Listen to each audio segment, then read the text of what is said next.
The Bengals have plenty of needs going into this offseason. How will they fix them in hopes of making it back to the AFC Championship game and beyond? Let's answer those questions and much, much more right here in Enter the Jungle.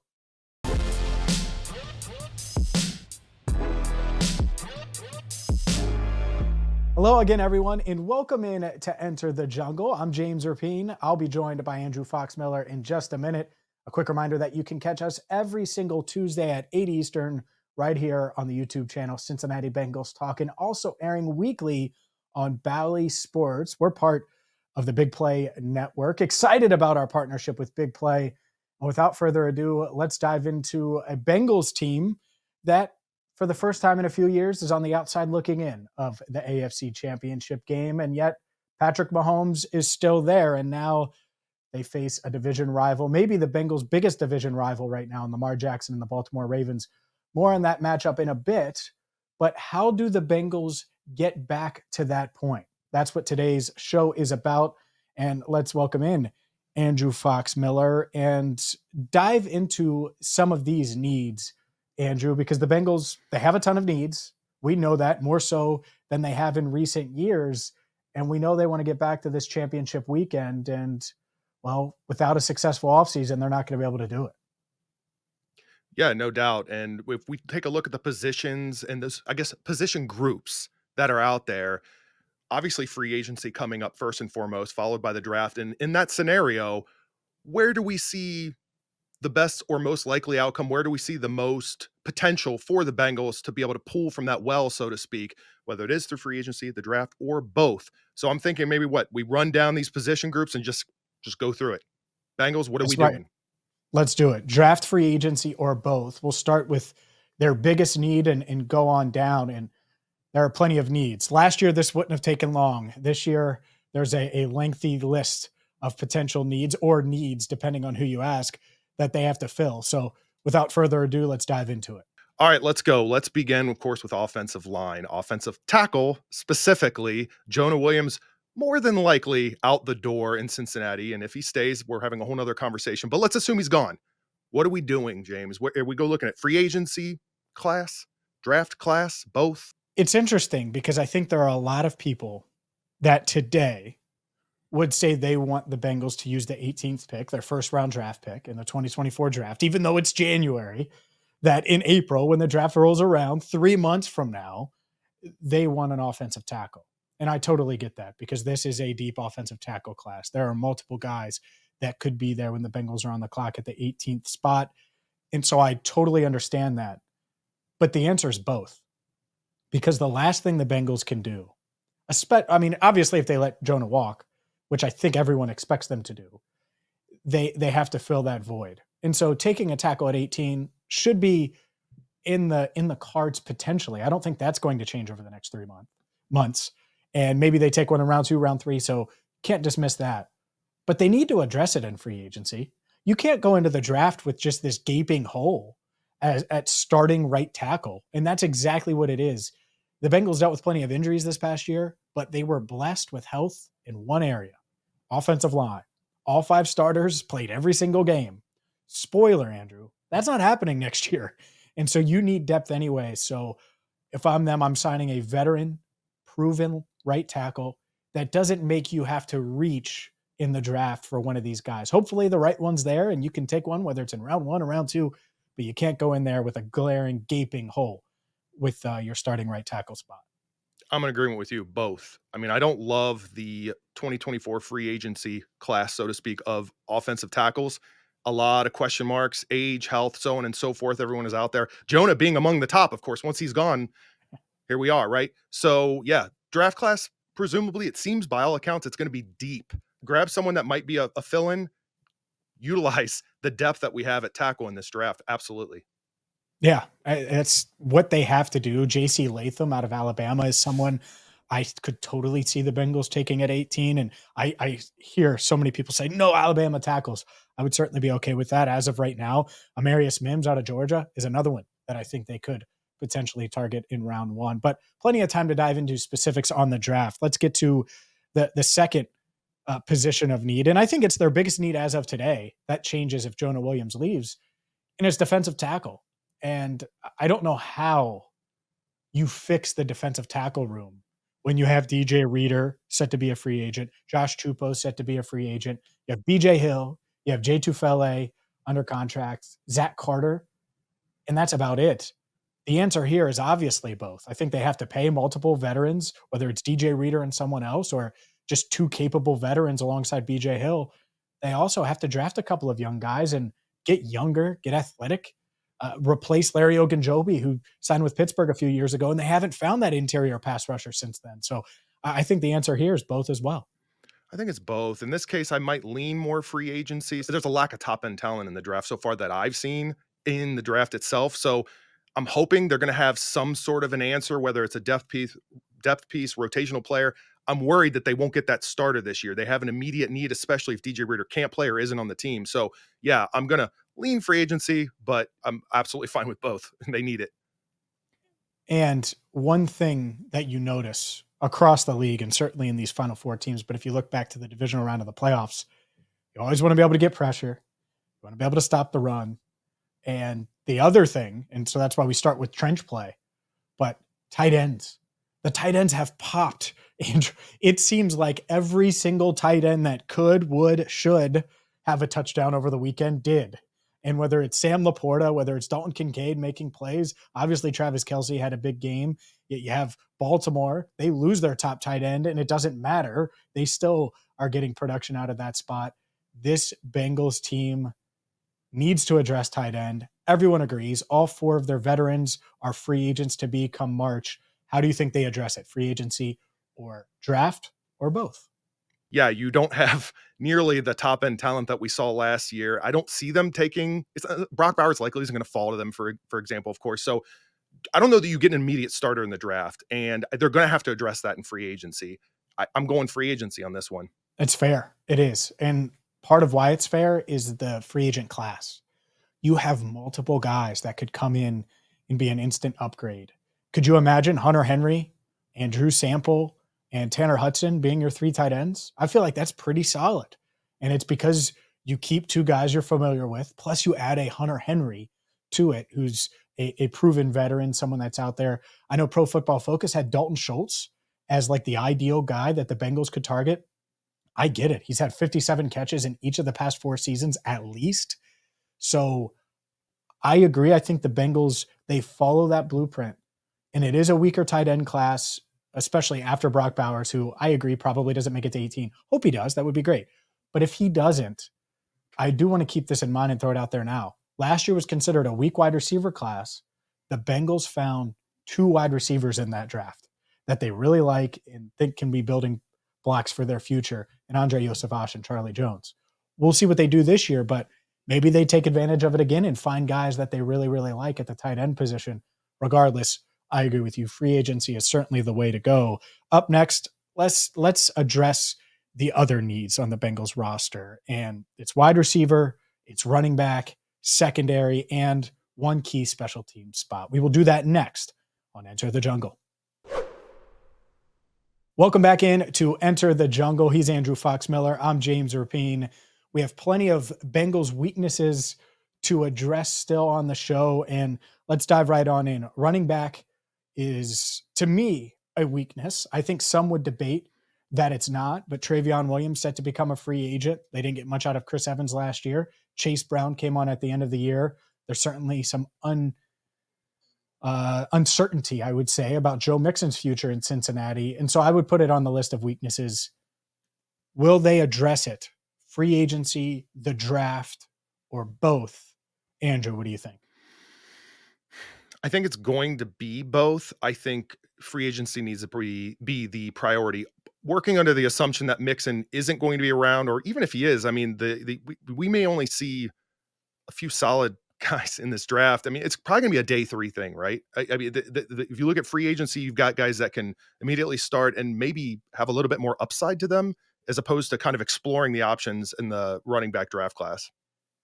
I think this is it's tough because there isn't the high-end talent in this running back draft class like there was last year, where it was obvious, at least in January, that Bijan was going to go in the first round, that Jahmyr Gibbs could sneak into the first round. And both guys went into the top 12 last year, and both guys look really, really good.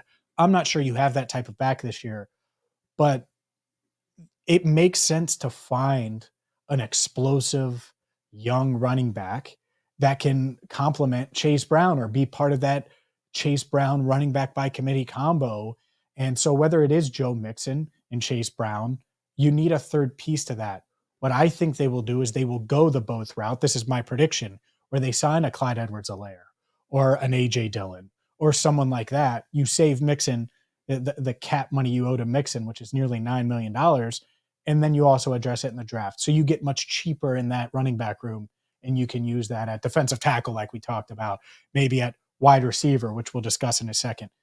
Plenty of different needs to address. And so I think that's what they do in the running back room. The answer is probably both. I could also see them signing two cheap free agents and going that route. AJ Dillon, Clyde Edwards-Helaire, and Chase Brown. That might be your trio of running backs this year, and you might have a total cap hit of $3 million, something like that. I could totally see that happening.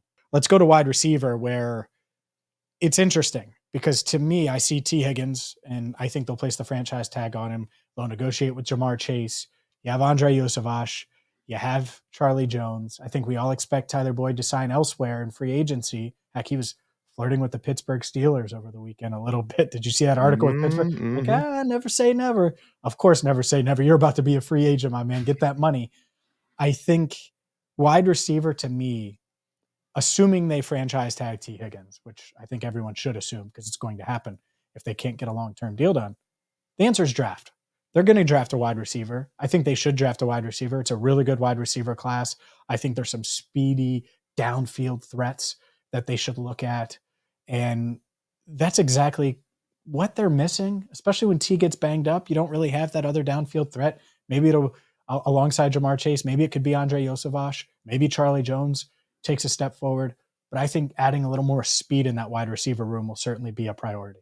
Yeah, not much to add to that. I'm also 100% draft on this one. To your point with the draft class for the wide receivers this year, I've seen people saying things like could be the deepest or best wide receiver group coming through this draft in the past decade or more. Whether or not that proves to be true, obviously we'll have to wait and see, but it's promising. And you've also got second-year players that are going to be, hopefully breaking through. We'll see. So there's a lot you can work with and not have to overspend at that position. Let's continue and go back to the defense. We had defensive tackle earlier. I certainly think cornerback is on their list of needs. Right now, I think their starting secondary is pretty set, but will they address the secondary? I think so. And Chidobe Awuzie is set to become a free agent. You have DJ Turner in that room. DJ Ivy's coming off of a torn ACL. Cam Taylor-Britt is kind of the leader in that room. And Mike Hilton's in the final year of his contract. So I expect them to address cornerback. I think they draft a young corner, much like they have the past couple of years. Cam Taylor-Britt has worked out. DJ Turner's worked out. I'm going to throw this out there now. Don't be shocked if they spend the 18th pick on a cornerback. If the right guy's there, I think it's very much in play. I'll say draft. They'll save the free agency money, that cap money for other positions, but I do think they address the position. I'm expecting both. If you're asking me, I'm saying draft as well. I wouldn't be surprised if they add some sort of mid-tier veteran that is going to be able to help with some of the leadership on that defensive backfield, some of the communication, maybe, right? Or at least certainly could take a gamble for a pretty low veteran minimal salary, right? From all things I'm seeing with this draft and the depth at the cornerback position, I feel like day two is just going to be wild with corners that are going to be getting picked up left and right. And I wouldn't be surprised to see the Bengals in round 2 or 3 if there's truly like a BPA situation. They're going to have an interesting pick there. Same question with safety. How do you think they address safety? You have Dax Hill. You have Jordan Battle, 2 young draft picks, year 3 and year 2. Do they address it? Do they move on from Nick Scott? What do you think? Similar to corner, I think I'm going to lean more free agency on this one, though, because of the reasons I mentioned with cornerback, which is adding just a little bit of experience, a little bit of leadership communication that they can sort of improve upon and provide. It's got to gel, obviously, got to be part of the culture, so to speak, on this team. But I wouldn't be surprised if they get a little bit of depth, a rotational piece that's going to be solid at that position through free agency. It's a deep free agent safety class. I could totally see them going that route. I also think there's a real chance they have an extra 5th rounder compensatory selection. I think they could go that route where they add a young safety and they just bank on Dax Hill growing and improving, Jordan Battle growing and improving. Wouldn't rule that out. Punter is our last one, and I'll answer this one first. They better not draft another punter. This is on Brad Robbins to grow and find his way. And I also expect them to sign a college free agent or sign a veteran to compete with him at training camp. I think it's a no-brainer that they go that route. Any objections? No, none. A little competition in either scenario, but yeah, I'd be a little annoyed if they burned a draft pick on a punter, and they could probably get something competitive outside of the draft. Bengals fans everywhere are stuck between a rock and a hard place when it comes to the AFC Championship game on Sunday, which hasn't been the case in the recent years. Unfortunately, it is on Sunday. With the Chiefs heading to Baltimore to play the Ravens, who should fans be rooting for? Who should you be rooting for? Who's Andrew rooting for? Who am I rooting for? We will discuss that coming up next. This year's AFC Championship game is going to look a bit different. I'm James Rapien. He's Andrew Fox Miller. Welcome back into Enter the Jungle. And it's going to be different because the Bengals aren't in it. And that is noticeably different because the past couple of years, Joe Burrow and the Bengals have gone to Arrowhead Stadium to take on Patrick Mahomes and the Chiefs.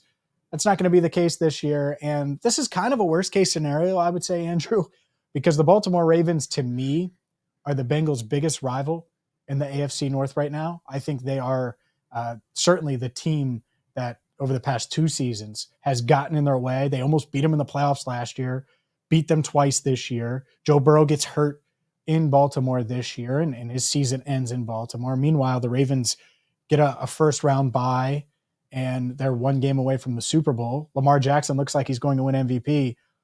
I get all of the Chiefs rivalry, and I think Bengals-Chiefs is the best rivalry in the NFL. I also can't understand why anyone would root for the Baltimore Ravens if you're a Bengals fan. I was shocked by everyone on social media this week saying, all right, well, I guess it's go Ravens. Like, is it? Does it have to be? Because you probably hated the Ravens before 2018 when Patrick Mahomes became a starter in Kansas City. And yet here we are a couple of years in the AFC Championship game and everyone's hating Kansas City and somehow turning to what I would call the dark side in Baltimore. People are very, from what I'm seeing on social media, from what I'm seeing on the message boards, the internet in general, people are very torn on this dilemma. And I understand to a degree. I certainly do. Recency and all that. You're right. Big time rival, Chiefs, where we're seeing Taylor Swift on TVs left and right. Like, I get it. But for me, I'll just tell you right now, James, from a fan perspective, it's always, I don't want the Ravens to win. I don't care that Lamar Jackson, Louisville connections. I don't care. I don't care that the Chiefs annoy me. I can get over being annoyed by a team, a player, even a fan base. But I'm not going to root for the Baltimore Ravens. That will never, ever happen. It just can't. The point that I think is crazy from people is, at least it's AFC North. There's no AFC North convention where you're like, this isn't the GCL. Okay. It's not like, the GCL won state. No, it's the AFC North. You don't root for your fellow AFC North. Like it's the craziest thing ever. And I know Jamar Chase said anyone but the Chiefs. I get that. And Jamar can feel that way. But guess what? Jamar was drafted in 2021. The Chiefs are the biggest rival since he was drafted. Of course they are. But we've been around a bit longer than that. I don't get rooting for the Ravens. I've watched them host a couple of Lombardi trophies. And look, have the Chiefs won? Yeah, they're the reigning Super Bowl champs. I'm okay with them winning again. Speaking of champions, Joe Burrow led the Bengals to back-to-back AFC North championships, an AFC championship, and a second straight AFC title game last year. Would they have made it 3 straight if he hadn't gotten hurt? That's next on Enter the Jungle. Welcome back to Enter the Jungle. I'm James Rapien. He's Andrew Fox Miller. And I think something a lot of people have discussed here in Cincinnati and really Bengals fans everywhere, where would the Bengals be had Joe Burrow not gotten hurt? And so we've seen a couple of rounds of the playoffs. We're down to the Final Four. Andrew, let me ask you, where do you think the Bengals would be had Joe Burrow not gotten hurt? Would they be alive right now and in the AFC Championship game?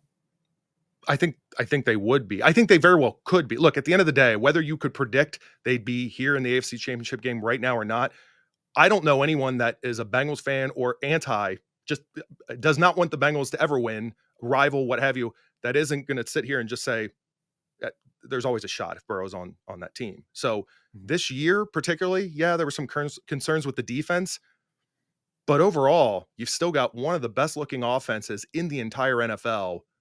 This product out here in this postseason, this Bengals team should be there. I think they would be better than Houston. I was 4-0, by the way, in the divisional round, predicting games. Just going to throw that out there. Oh, Just you're qualified. We should have done this last week because I nailed them all. I knew Baltimore was going to crush Houston, and the Bengals would too in a rematch. I think this Bengals team, and really what the AFC playoffs show, is even if you're flawed, great quarterback play overcomes it. And the Ravens, they were kind of stunned at halftime, 10-10 against Houston, a Houston team that really had no business being in the game. And Lamar Jackson came alive and said, no, this isn't happening. And that was that. Now, they have a heck of a defense. I think they're the most complete team in the league right now. That's still remaining, at least. But the Chiefs are having a down year on offense, right? Well, did you notice that against the Bills? No, because Patrick Mahomes was awesome. And so I'm going to be the last one to count out Joe Burrow being awesome in win or go home situations. But they came up short this year. Injury is a big reason why.